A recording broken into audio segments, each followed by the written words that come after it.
todos, un saludo cordial, esperando que se encuentren sanos, cuidándose en este tiempo tan difícil.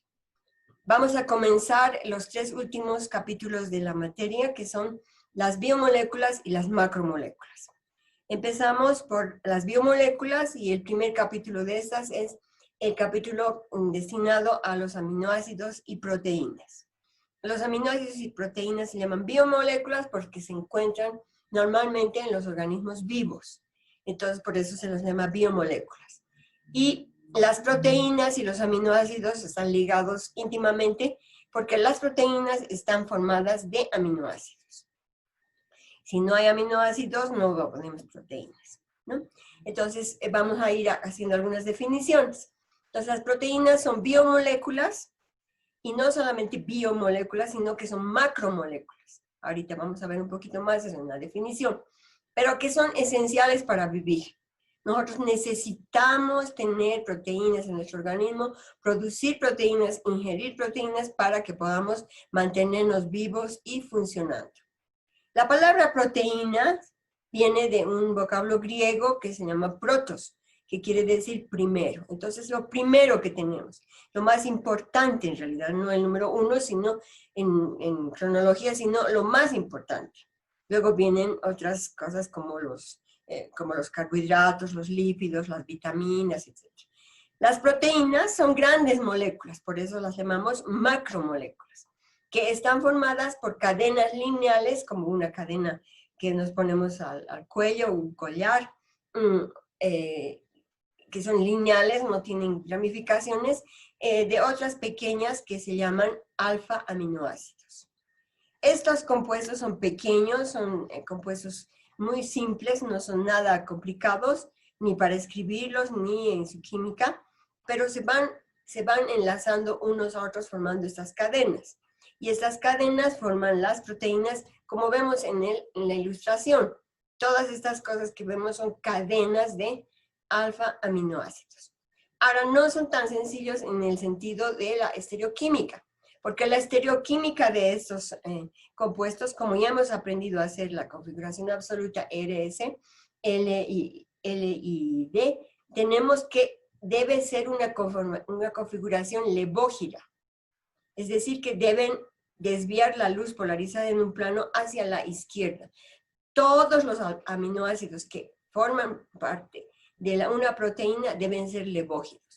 Y basta que haya uno que no es levógiro, un dextrógiro, es que hace que la proteína pierda su funcionalidad. Deja de servir la proteína. Entonces, es tan maravilloso esto que es perfecto, por eso estamos aquí, y esta información la proporciona el ADN. Entonces, los alfa-aminoácidos se convierten en levo-alfa-aminoácidos. Entonces, una proteína es una biomolécula, macromolécula que está formada por levo-alfa-aminoácidos. Entonces, los aminoácidos son pequeñas moléculas, como ya les decía, y que están en un número determinado en la naturaleza para los humanos. En total, en toda la naturaleza debe haber unos 100 aminoácidos, pero los aminoácidos que se utilizan para generar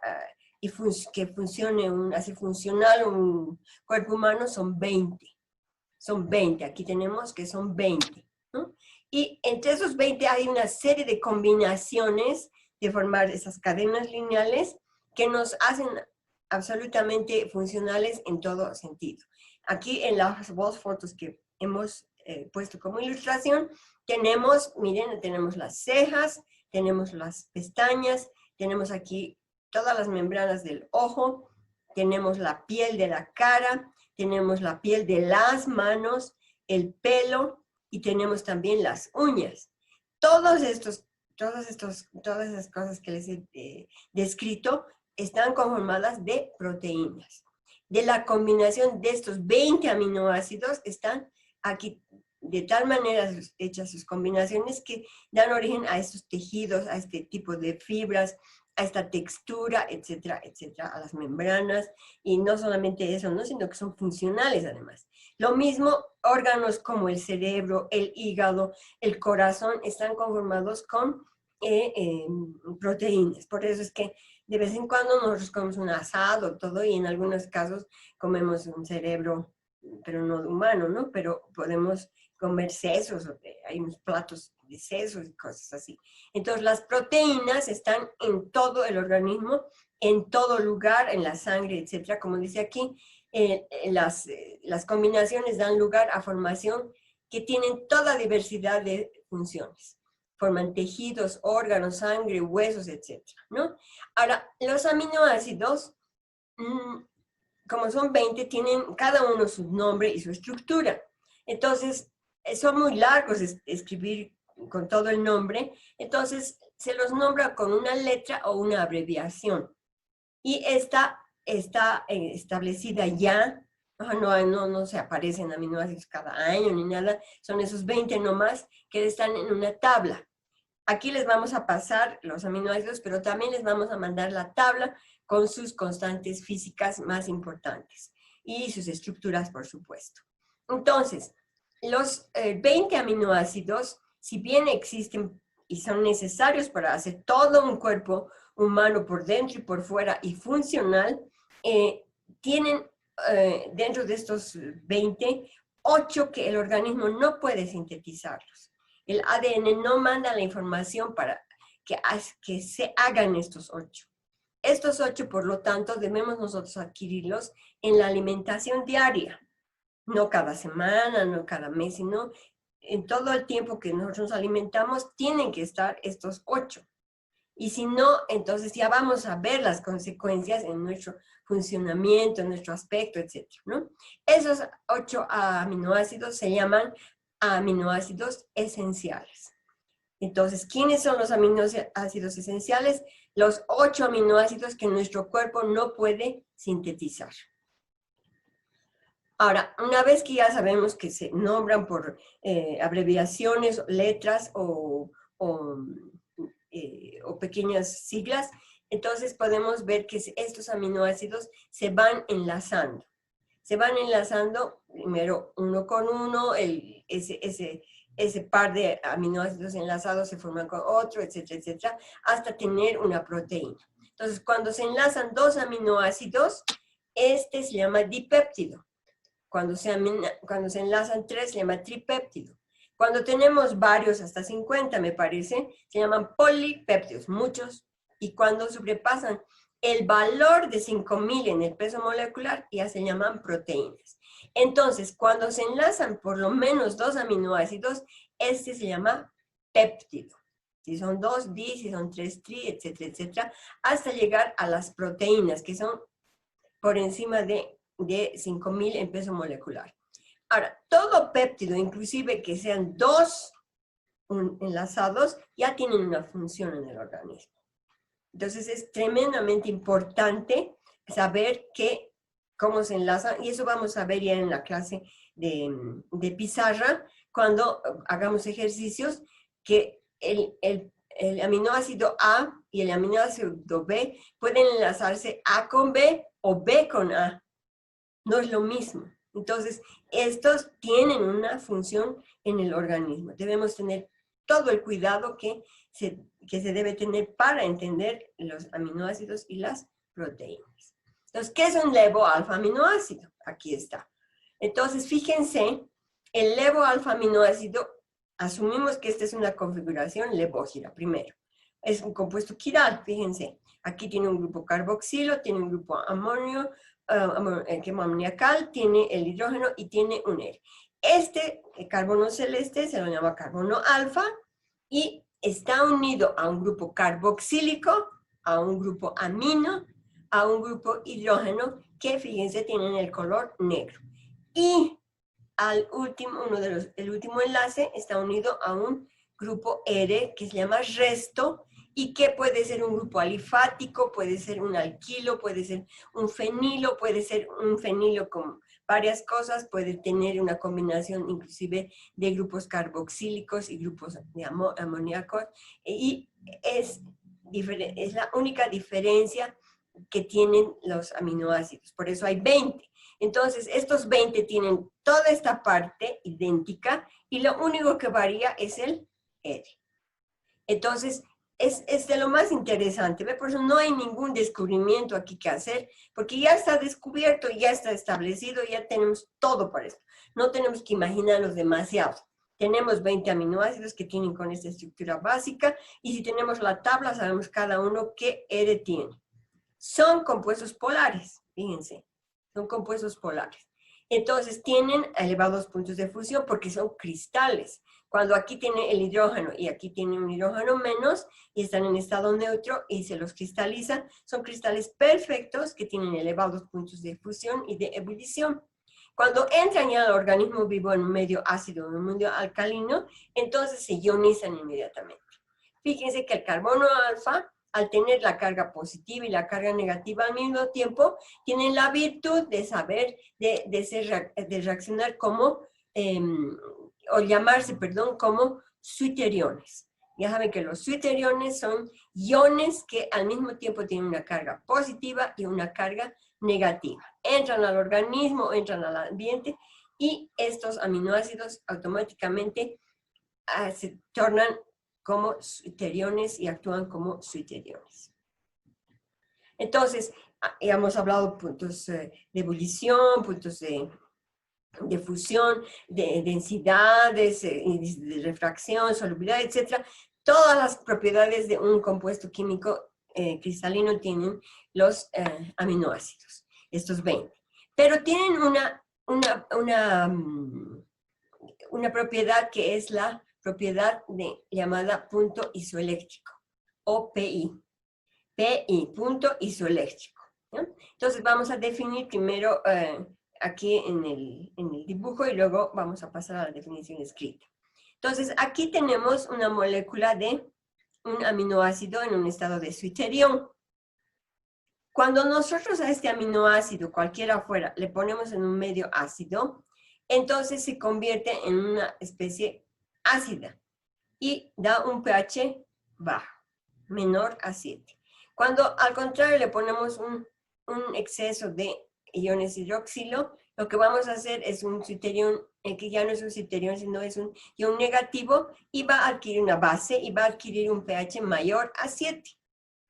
Entonces, este es un juego que se hace continuamente en el organismo, ¿ya? Todo el tiempo va con estos equilibrios, y en lo que consiste el punto isoeléctrico es que cuando medimos el pH, cuando la concentración de la forma positiva del aminoácido es igual a la concentración de la forma negativa del aminoácido, ese pH se llama punto isoeléctrico. No es 7, por si acaso. El punto isoeléctrico depende en realidad de los Rs y de las constantes de ionización que tienen estas moléculas, porque vamos a fijarnos en la tabla que les vamos a dar, que tienen una constante de ionización. De eso depende cuánto sea el potencial de ionización, es decir, qué pH vamos a ver. Entonces, el potencial de ionización va desde 1 hasta 14. No necesariamente es 7, no es neutro en el sentido de tener un pH 7. Es neutro porque la carga positiva se iguala a la carga negativa, entonces el resultado es 0, ¿no? Por eso es neutro. Pero el pH no es neutro. Este punto isoeléctrico los define, los caracteriza a los aminoácidos, y sirve para hacer un análisis que se llama la electroforesis, y la electroforesis nos indica, nos identifica a los aminoácidos, y se hacen por eso análisis de proteínas, si a usted le está faltando, le está sobrando, etcétera. Es muy importante para la medicina, para la parte de medicaciones, etcétera, ¿no? Entonces, los puntos isoeléctricos están siempre en juego, todo el tiempo estamos viendo. Esto está registrado en una tabla. Entonces, tenemos ya los valores de los puntos isoeléctricos de todos los 20 aminoácidos. ¿Qué es la característica de haber llegado al punto isoeléctrico? Una vez que medimos el pH, la solubilidad es mínima, es decir, vamos a tener un precipitado. ¿no? Entonces es importantísimo, y también en la clase con pizarra vamos a calcular, vamos a hacer el cálculo de los puntos isoeléctricos. Aquí vemos a manera de ilustración una forma no iónica, es decir, la forma neutra de lo que es un aminoácido, el carbono, el hidrógeno, el R, el carbono alfa, ¿no? El R, y aquí tenemos el grupo amino y el grupo carboxilo. Y aquí ya está como su iterión, ¿no? El grupo amino ha ganado un protón y el grupo carboxilo ha perdido su protón. Entonces tiene una misma, en un mismo carbono tenemos la carga positiva y negativa. ¿Cómo es la estructura? Aquí tenemos el carbono alfa, que había sido en este caso el carbono 2, ¿no es cierto? ¿Por qué? Porque tiene un grupo carboxilo, tiene el grupo amino y tiene el ER, además del hidrógeno. Este es el aminoácido lisina. Entonces, cuando me dicen lisina, yo tengo que asociar inmediatamente esta estructura. El R es CH2, CH2, CH2, CH2, NH3+. Ese es el R. Porque lo demás es idéntico que de todos los aminoácidos. Aquí tenemos la alanina. La alanina es el grupo R, metilo, ¿no? Y tenemos lo demás idéntico que para la lisina y para cualquiera de los otros aminoácidos. Entonces, aquí tenemos la alanina, pero la configuración es levógira, y aquí la alanina, la configuración es dextrógena. ¿Cuál sirve? La levógira. Esta no sirve, la dextro, no sirve para hacer proteínas. No sirve, es nulo, no se toma en cuenta. Entonces, cuando uno como químico tiene que hacer, que la vida nos ponga a hacer, debemos garantizar que para hacer una proteína no vamos a tener mezclas racémicas, ni vamos a tener compuestos dextro. Tenemos que aislar el compuesto levógiro. Aquí está la lista de los aminoácidos, ¿no? Aquí la glicina, alanina, valina, leucina, y 8 de estos son los aminoácidos esenciales. En rosado están los R's, fíjense, todos los R's son diferentes, y los demás componentes son exactamente los mismos en toditos los aminoácidos. Ahora, ¿qué es enlace peptídico? Hemos visto que los compuestos, los aminoácidos, se van enlazando para formar un enlace que luego se agranda, enlazando más y más aminoácidos hasta tener un polipéptido o una proteína. Entonces, ¿en qué consiste el enlace peptídico? Primero, para nombrar y para escribir un aminoácido, el grupo amino siempre tiene que estar al principio. Luego viene el carbono alfa, aquí abajo el R, y finalmente el grupo carboxilo. Entonces, este aminoácido 1 se va a acercar al aminoácido 2, que está escrito tal como lo hemos expresado, y va a formar un enlace eliminando una molécula de agua. Este enlace, si ustedes se fijan, es un enlace amido, ¿no? Este es el enlace de una amida.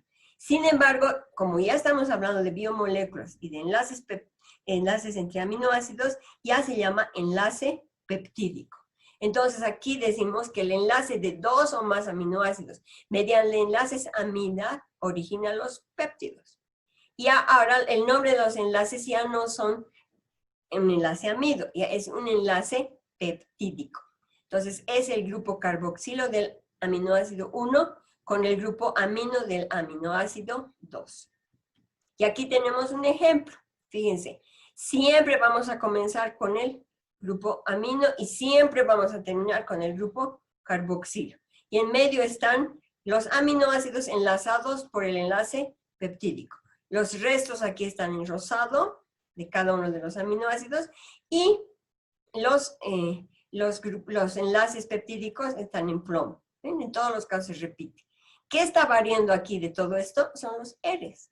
Ahora fíjense la combinación de estos 1, 2, 3, 4, son 5 aminoácidos. Imagínense la cantidad de combinaciones que puede haber de estos 5 aminoácidos con enlaces peptídicos.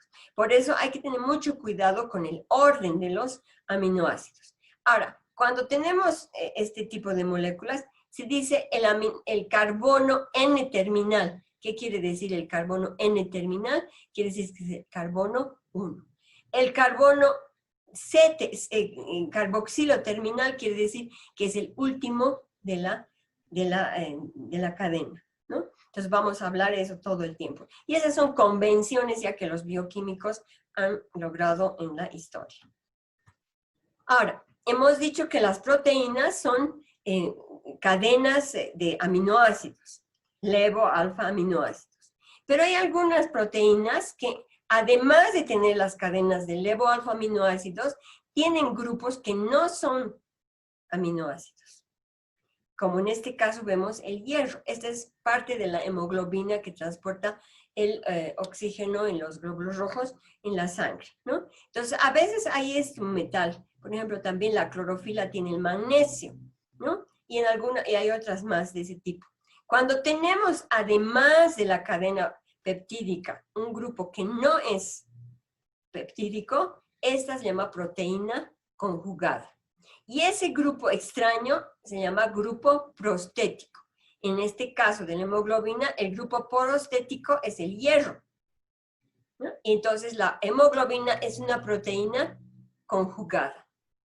Hay otras proteínas que solamente tienen los aminoácidos, las cadenas de aminoácidos y listo. Esas son proteínas. Estas son proteínas conjugadas. Ahora fíjense la importancia de este asunto. Miren qué tan lindos son los glóbulos rojos. Parecen medallitas, parecen donuts, parecen tabletitas, en fin, como donuts, como aplastaditas. Pero son bellos, ¿no es cierto? Y el color que tienen se debe al hierro. Por eso la sangre tiene un color sui generis, se llama, porque es el color sangre. No hay otro color igual más que la sangre que tenga ese color. Fíjense que tenemos estos glóbulos rojos sanos porque tienen sus proteínas, la hemoglobina, completamente decodificada según lo que el ADN ha mandado esta información para que se genere. Entonces tiene el aminoácido 1, el 2, el 3 hasta el final. Pero ¿qué pasa cuando hay una equivocación en un aminoácido, que es el 8 de la cadena? Fíjense cómo quedan los glóbulos rojos. Quedan completamente destruidos y adquieren una forma inclusive de cuarto menguante. También se llama así la enfermedad del cuarto menguante, porque los glóbulos rojos quedan con la forma de un cuarto menguante en la fase de la luna y ya no pueden transportar oxígeno al organismo. Entonces, la capacidad de adquirir oxígeno, de respirar normalmente, de tener procesos que requieren oxígeno en el organismo, disminuye radicalmente. Esto se llama anemia falciforme. Es una enfermedad que no tiene cura, porque es una enfermedad genética, y hay grupos en el mundo que tienen realmente muchos problemas con estos, y hay personas que teniendo anemia falciforme están prohibidas venir a La Paz, por ejemplo. No pueden, se morirían. Es más, ya se ha muerto uno, una vez que yo he sido testigo de eso, se han muerto, porque tenían la enfermedad y nadie sabía por qué, se han ahogado, porque no podían recibir ni transportar oxígeno por los glóbulos rojos que estaban deshechos. Entonces ahí hay medicamentos, hay un montón de cosas que evitan, pero hay que evitar estar en lugares donde no hay mucho oxígeno, ¿no? Entonces ya pues se pueden imaginar asociado al COVID más, entonces una tragedia, ¿no? Entonces hasta aquí es esta primera parte de las proteínas y aminoácidos.